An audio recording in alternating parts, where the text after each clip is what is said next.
Welcome to Jefferson Liberty Radio, the voice of the state of Jefferson in the Central Valley. I am Matthew, and I'm joined today by Rudy. Hello, Matthew. How are you doing today? Good, thanks. How about you? Oh, not too bad. Not too bad. Went and saw the Avengers: Infinity War. Ooh, how was that? Oh man, it was really good. You know, everybody had a great cameo. I mean, you had the Guardians of the Galaxy, you had the Avengers, you had I think Thor is probably becoming one of my more favorite characters since Thor Ragnarok. I mean, it literally takes off from Thor Ragnarok and just goes from there. And just a really fun film. Thanos is a very interesting character. He's one of the more interesting bad guys because he kind of has feelings, even though you think he doesn't. But he's one of the worst bad guys is because he believes he's right. He believes his crusade is right. Yeah, he believes his crusade is righteous and right, that he's doing the right thing. So that's what makes him a really bad guy. So interesting. Okay. I would really suggest watching it to our viewers and to yourself if you haven't seen it yet. Yeah, I need to go see it. So don't spoil it for me. Go see it so we can talk about it. Okay. I definitely will. I will. Just think of this one thing, Rocket the Raccoon, man. He'll get that arm. Yep. He'll get that arm. I can guarantee you, he will get that arm, and you will know when you see the film, you'll know what I mean by he'll get that arm. Okay. So what about yourself? Anything new with you? No, just had our meeting on Wednesday. Had some great DA interviews, or the Candidate Forum, and was really interesting to hear all them talk. So that was actually last week's episode. So if you're listening to this now, you probably listened to the same Candidate Forum that I'm talking about. So that was really great. Besides that, not much else. Well, just to reiterate, because I as of right now, as this recording, I haven't been able to go see it. Who was your most favorite candidate there at the time? So it was really interesting. I don't necessarily have a favorite candidate. They were all they all had something slightly that I wasn't really sure about. So I'm gonna have to go look into them, research them a little more. So I'm not sure there yet. Okay, it's a fair answer. Very fair answer. So we're going to get on to one of our lovely subject of That's So Crazy It Must Have Come From California News. And I like this segment. So do I. I just came up with it right now, just right out of my head. So in this segment, we're going to discuss some of the more interesting laws. I'm going to say bat bleeping crazy laws that we have here in the state of California. And one of the more bat bleeping crazy laws that we have that is coming up is Assembly Bill 2382. And basically what Assembly Bill 2382 is, it is sponsored by Mike Gibson. He's a Democrat from, District 62. Yeah, you'll understand why we don't like this one. It came from this gentleman. Basically, it says that any barrel, ammunition feeding device, or upper receiver will have to go basically through a purchase part dealer, basically an FFL, for you to actually buy those devices. So basically, the things that run out, a barrel, because that degrades over time, and magazines, they do fail over time, you're going to have to go through an FFL. Isn't that lovely? No, that's lovely. just another insult to the injury of, screw you and your dog too. Yeah. Just when you think it's not going to get worse. Oh, and you know what? I think a lot of people said that too during the Gumageddon. It's like, how could it get any worse? Well, there you go. It just got worse. Yep. Yep. Now, tell me a little bit about where it is in the legislative process. How far along is it? From last time I looked at it, it just was on its third round of committee.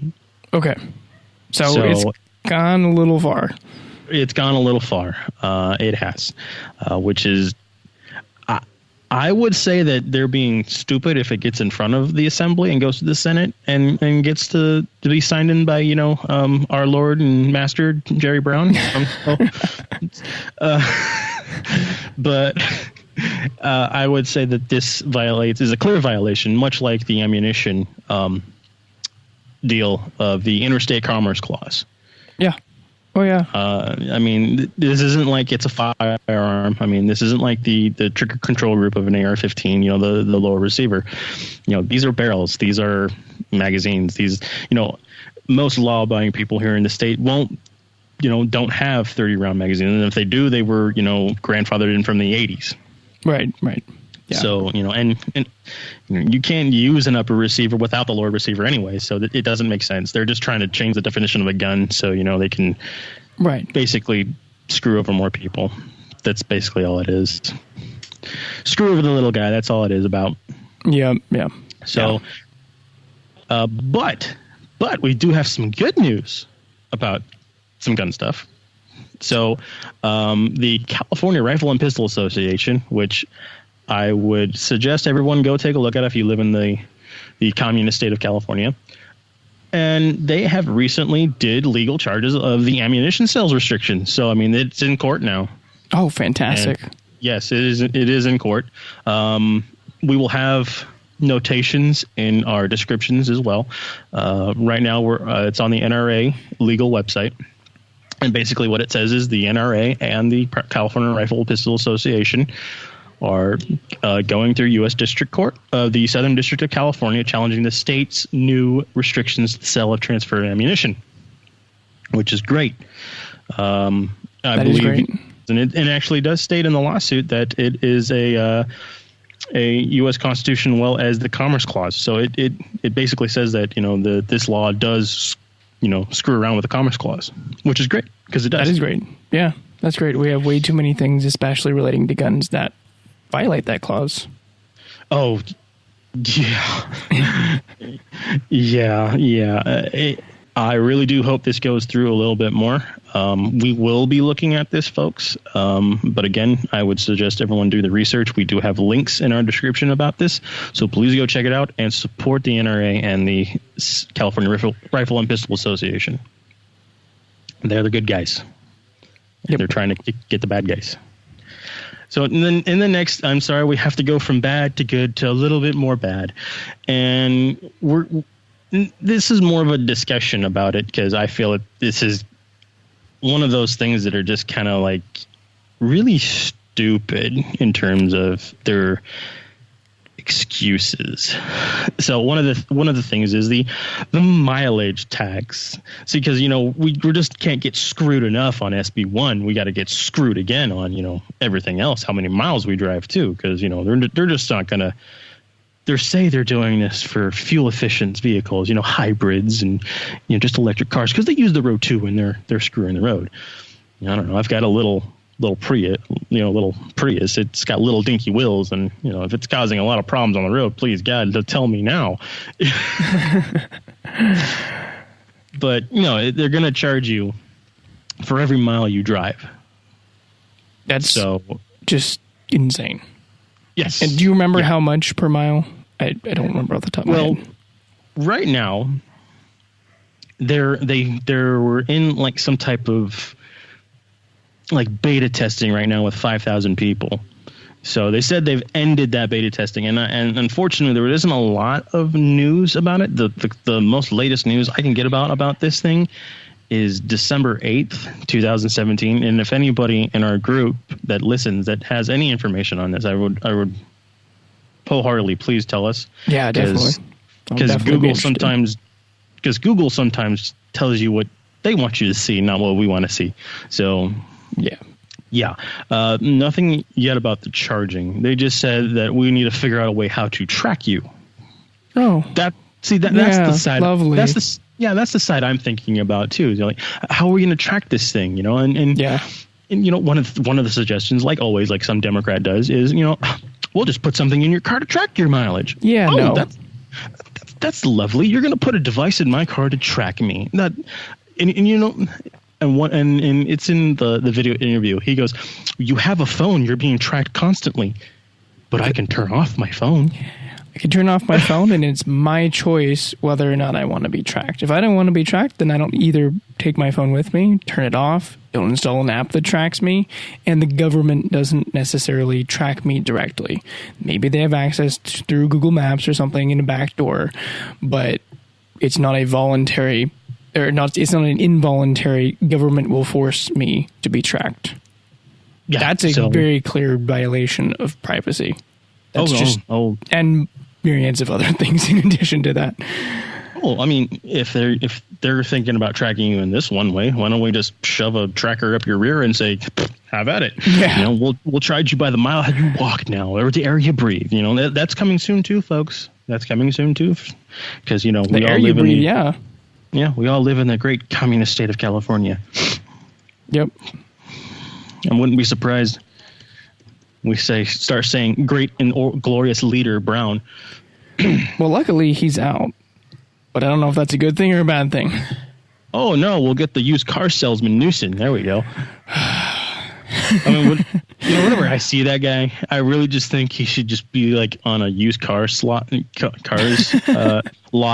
just you walk up to him. He has that like kind of cheesy smile. You know, he's like, "Oh man, how can I screw this guy today?" You know. Yeah. So that's he'd do a lot less damage. Yeah, he was on the used car lot.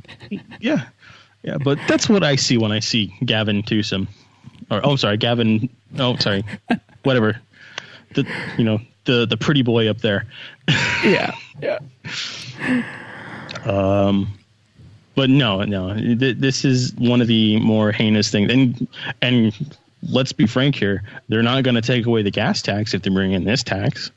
Yeah, it's not a replacement. It's an addition. It's an added addition. So that means you people with those nice gas guzzling cars too, you're going to be charged by the mile too. They're not just going to go, oh well, we're not going to just screw one and not screw the other. Well, also think about all the people who drive for Lyft and Uber and other services like that, taxi services. All of those people will either be sorry, go ahead. Well, I'm thinking about that. They'll probably exempt the taxi services because, probably, because it's a business and we got to help those poor businesses. But, they'll probably screw over the Lyft and the Uber guys because, because they're private citizens. So we got to screw those guys. Well, because the other thing is that all of us can sign up for Lyft and Uber and then exempt all our mileage. So they wouldn't want that either. No, so I'm sure that they're gonna end up taking away a lot of the livelihoods of people who drive for a living, and not even just for Lyft or Uber. If you drive for other reasons and you get paid for that, or get paid as a side result of that, it will be horrible for our economy. Our economy is bad enough as it is. You just want to make it worse. Oh, what do you think this is going to do to trucking? Oh, it's going to be horrible. I mean, we're already screwed. We're screwing the truckers as it is. I mean, we got a lot of people that won't even. That'll come to the Nevada line and go like, oh, well, screw you. Well, and you think gas prices are enough now? That's going to cause gas prices to go up even more because the cost of transit is so high. Oh, yeah. I mean, right now, the average nationally is we pay like $1.20 more than a national average here in California as of this recording date. Wow. So, yeah, and when people are like, well, it's supposed to fix our roads. No, not the roads we live in. The nice, beautiful roads in San Francisco and LA and Sacramento and Stockton, their roads are getting fixed. But, places like Modesto and Oakdale and Riverbank and probably Patterson, they're probably like, the roads are terrible. I mean, we literally had to have our own taxation for our roads to be fixed, and even that's kind of wonky from what I'm hearing too. So yeah, I'm looking, and the national average is 285.8, and our California average is 367.3. Okay, so we're little less than $1, little under $1, but still, it's ridiculous. But that fluctuates on a daily basis too. Yeah. So right. So that's just today. Could be worse tomorrow or better tomorrow. Well, and the national average could have rose up too because of the recent, pulling out of the Iran deal. Because how the Middle East gets all screwy about stuff like that. By the way, that was great, wasn't it? Yes. Yes, it was. Finally. We're going to segue into that one, the national news here, folks, because that was just a fun way of doing it. I really am happy about what's going on with President Trump. I was a little bit leery at first with him. He wasn't my first choice when the voting was going on. Nor mine. But I am ecstatic what he's been doing. His tax cuts are awesome. I mean, he's literally got North Korea literally by the woohoo, and and he basically eviscerated Obama's last bit of legacy, and it's gone. I mean, one day we're gonna go, Obama who? Yeah. That's the way it's gonna be. Obama who? Oh yeah, that guy who spent 8 years trying to kill this country. Yeah, that Obama. But no, the Iran deal was a bad deal, and I'm happy we're out of it. Absolutely. I am totally happy we were out of it, and like normal, it's doom and gloom. We're all going to be in the, radiation fallout because, okay, so if fallout happens, so we get cool laser weapons and stuff too. So, I mean, we'll go with that. We'll listen to 1950s music and bottle caps will be our currency. There we go. And for anybody who doesn't understand the reference, it's a video game, Fallout 4. It's fun playing. But no, moving on to, to North Korea, it's, that's just amazing. The peace, those two countries has been at war for over 60 years, and they're talking about signing a peace treaty and ending it. Mm-hmm. And he did it in how long? A year. Yeah. A year. And, and the reason why he did it, and the reason how he did it, and people are like, oh, he doesn't deserve that attention. It's mostly the North and South Koreans. Remember that, little trade war thing he was doing with the Chinese? That's basically telling the Chinese, tell your boy to shut up and fall in line. And guess what happened? The Chinese told their boy to shut up and fall in line. And he did. And he did. He's a good little boy. He's a good little rocket man. Rocket man, burning out a fuse out of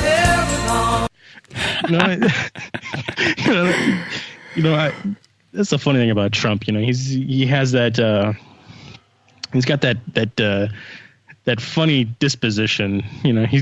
He doesn't. He doesn't act presidential all the time. Yes, but his policies are presidential, and that's what I enjoy about him. Yeah.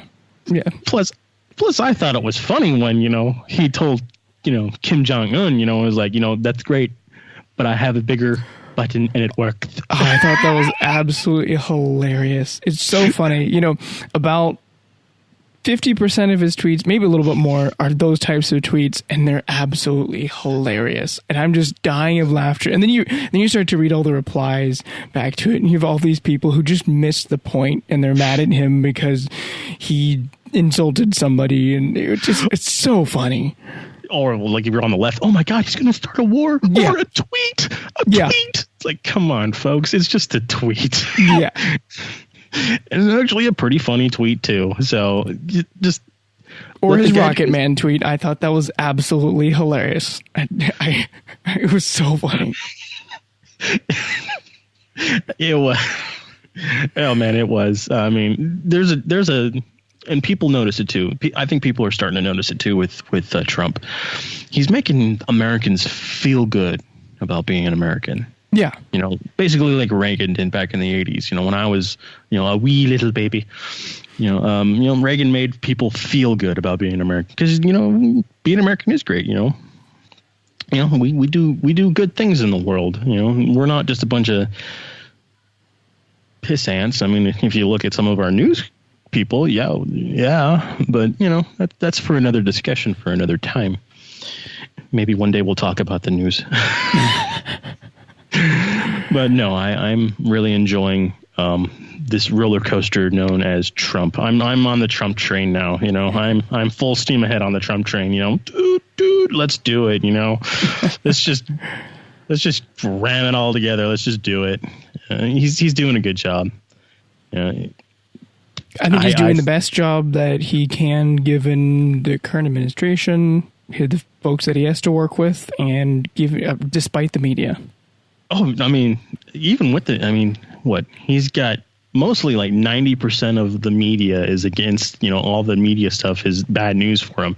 And his approval rating is climbing slowly, but surely it is climbing. Oh yeah. I wouldn't be surprised he's in the really good spot of I think he's almost at 45. I mean, that's where Obama was his last time. Yeah. And I believe he's going to pass Obama. I really do think Trump is going to go over 50. I really do. I think he's won over a lot of people who were like, when they first voted for him, well, it's not Hillary. Okay, click. That's basically what it was, and, they're how would they put this on South Park? Do you want a turd sandwich or a douche? So which one do you want? Luckily we didn't have to choose between that. We had the illusion of it, but I think we've got a really good choice here. He's coming up on being I think he's a good president, and he's borderline becoming great. Yeah. Mm-hmm. No, I definitely agree there. I think if he's got a couple more years under his belt, I think we're looking at, on the level of Reagan. Yeah. A great president. I definitely think so. Or dare I say it, even Kennedy. I think Kennedy was a great president too. And he was a Democrat, and there you go. Yeah. Yeah. Ugh. So with that being said, then that part of the news is done. That was our most fun part of the show. But we do have some news to relate to you guys. So on June 1st, that's our second court date for the